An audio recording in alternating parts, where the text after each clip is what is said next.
आज मैं आप लोगों को बताऊंगा व्याकरण का। व्याकरण आप लोगों को कोशिश करूंगा कि पूरा क्लियर कर दूं इस वीडियो में। तो आप लोग पूरा वीडियो को गौर से देखें। आप लोगों के 10th के एग्ज़ाम के लिए भी बहुत ज़्यादा इंपॉर्टेंट है और 12th के एग्ज़ाम के लिए भी इंपॉर्टेंट है, जो कि इस साल 2023 में एग्ज़ाम होने वाला है। उसके पहले देख लीजिए थोड़ा सा नोट्स मैंने आप लोगों के लिए डाला हुआ है। देखिए ये नोट क्या कहता है। यह नोट्स केवल परीक्षा की दृष्टि से कम समय में रिवीजन के लिए बनाया गया है। देखिए यहाँ पर बहुत सुंदर से शब्दों में मैंने लिखा है, व्याकरण में यह तय नहीं करता कि यही प्रश्न आएंगे, पर यह तय है कि इसी प्रकार के प्रश्न आप लोगों से पूछे जाएंगे। इससे बहुत अच्छे से पढ़ ले, ज़्यादा टेंशन ना ले।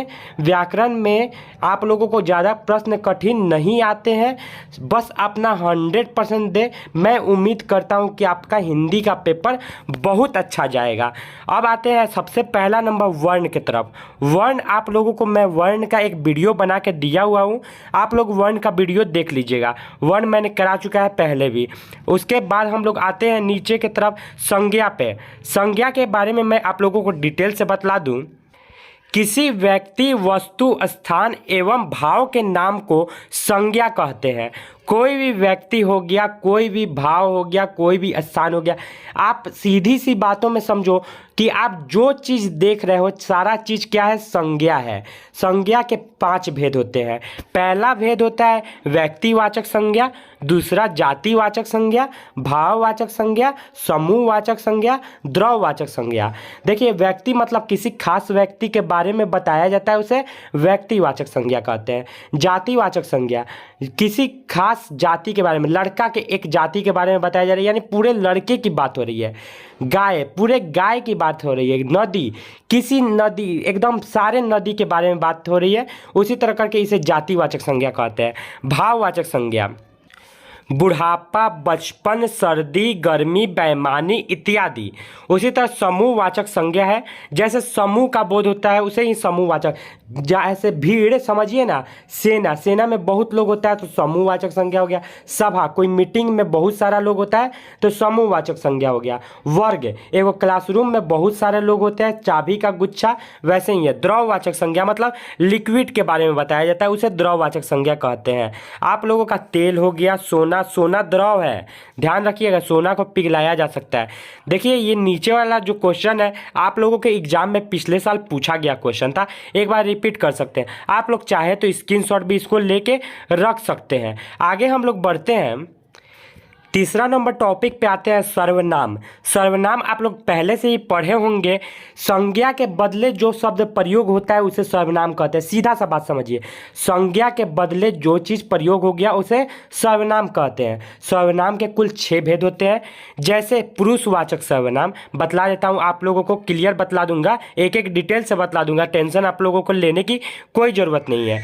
देखिए निजवाचक सर्वनाम और निश्चयवाचक सर्वनाम, निश्चयवाचक सर्वनाम, संबंधवाचक सर्वनाम, प्रश्नवाचक सर्वनाम। ऐसे ही आप लोग इसको याद कर सकते हैं। जैसे पुरुषवाचक सर्वनाम, यहाँ पर मैं, पुरुष, किसी खास पुरुष के बारे में बात किया जा रहा है, पुरुषवाचक सर्वनाम। यहाँ पे संज्ञा में अगर आते तो मैं के जगह पर बात करते, मेरा नाम जैसे है विशाल सर, तो विशाल सर की जगह पर मैं का प्रयोग कर दिया गया, यानी संज्ञा हो गया।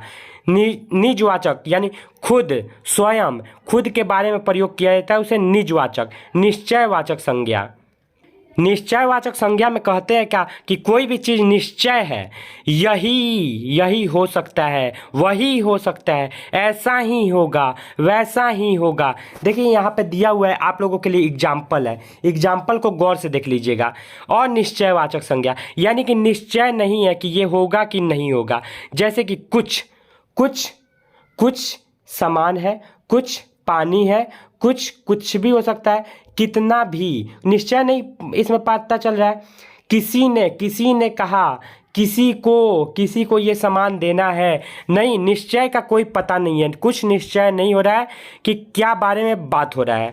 देखिए संबंधवाचक संज्ञा सर्वनाम, संबंधवाचक के बारे में बात करते हैं। जैसे संबंध बताता है उसे संबंधवाचक कहते हैं। जैसे कि मेरा संबंध, हमारा संबंध, संबंध का बोध हो रहा है। देखिए उसका, उसका, मेरा, हमारा, हम लोग, उन लोग, ये सब संबंध बताने का काम करता है। प्रश्नवाचक संज्ञा सर्वनाम यानी प्रश्न का बोध करता है, उसे प्रश्नवाचक कहते हैं।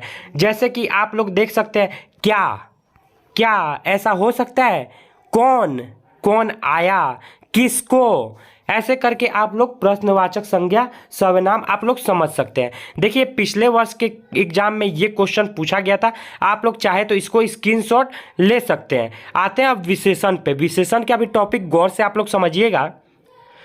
जो शब्द संज्ञा एवं सर्वनाम की विशेषता बताता है उसे विशेषण कहते हैं। गौर से समझिए, संज्ञा और सर्वनाम की विशेषता जो बताता है उसे विशेषण कहते हैं। विशेषण के 4 प्रकार होते हैं। प्रकार यानी काइंड्स, काइंड्स आप लोग ध्यान रखिएगा कि कौन कौन से प्रकार होते हैं।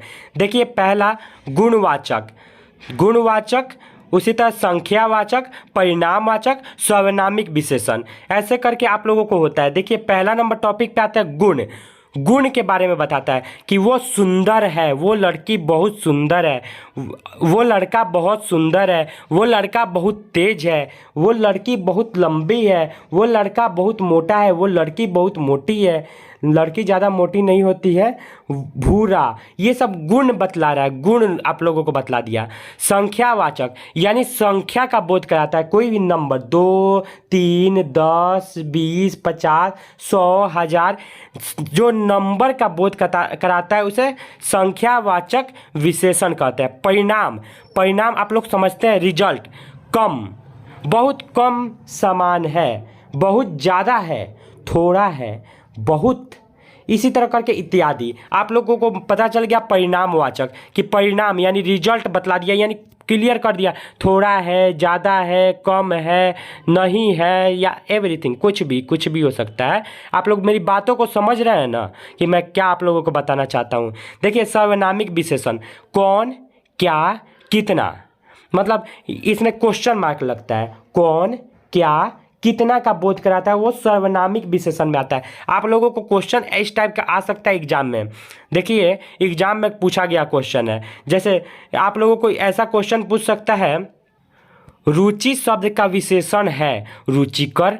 ये आप लोगों को व्याकरण में ऐसा ऐसा क्वेश्चन पूछ सकता है। पिछले साल के एग्जाम में पहले पूछा गया क्वेश्चन है, ये मत समझिए कि पिछले साल का ही है, बोर्ड परीक्षा में पूछा गया क्वेश्चन है। आप लोगों के लिए तैयार किया गया है 2011 के सिलेबस के अनुसार। 2011 से लेके 2022 तक पूछा गया सारा क्वेश्चन यहाँ पर लिखा गया है कि ये सब क्वेश्चन आप लोगों को विशेषण से पूछा गया है 2011 से लेकर 2022 के बीच में। आते हैं 5वां नंबर टॉपिक पे, शब्द।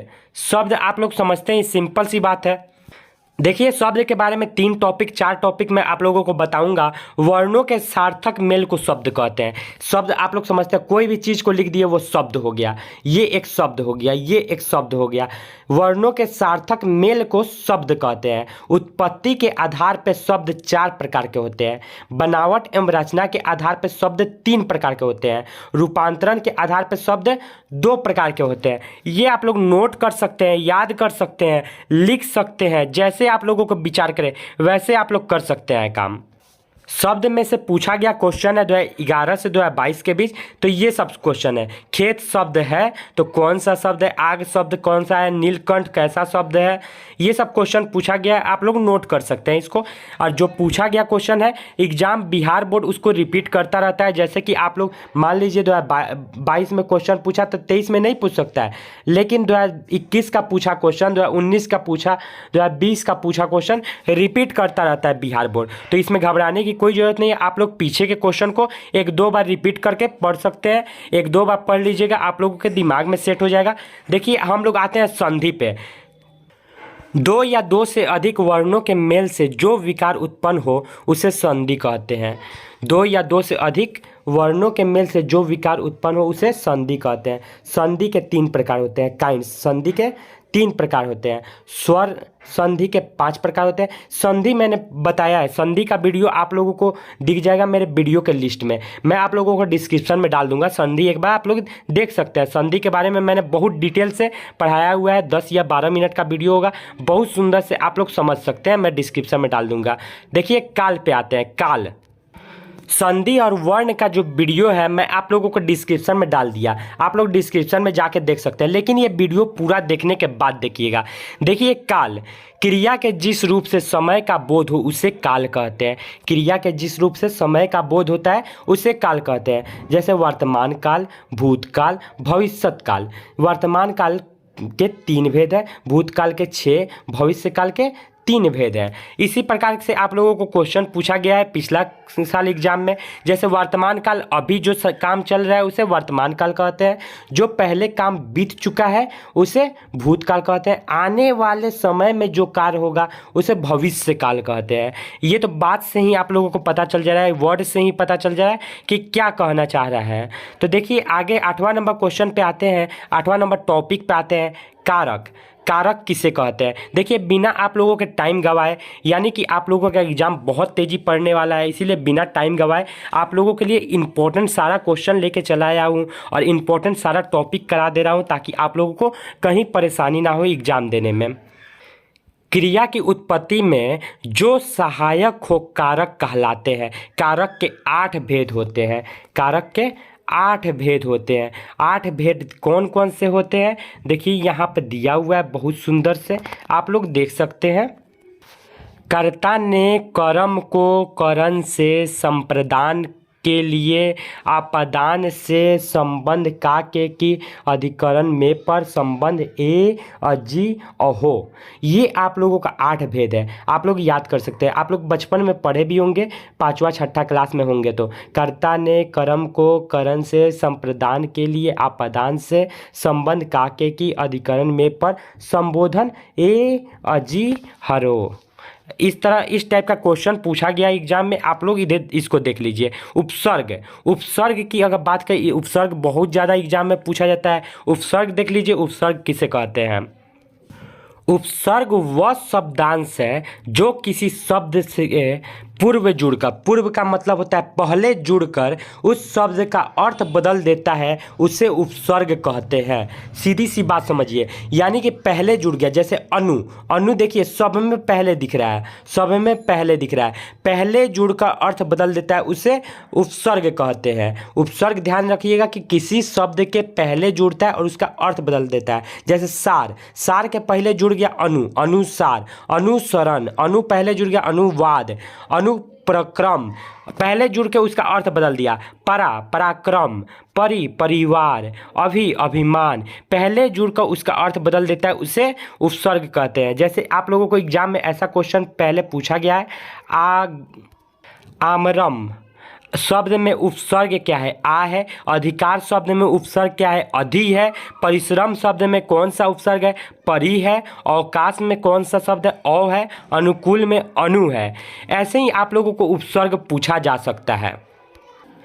10वां नंबर टॉपिक पे आते हैं, प्रत्यय। सीधी सी बात है, उपसर्ग पहले जुड़ के अर्थ बदलता है और प्रत्यय अंत में जुड़ के अर्थ बदल देता है, उसे प्रत्यय कहते हैं।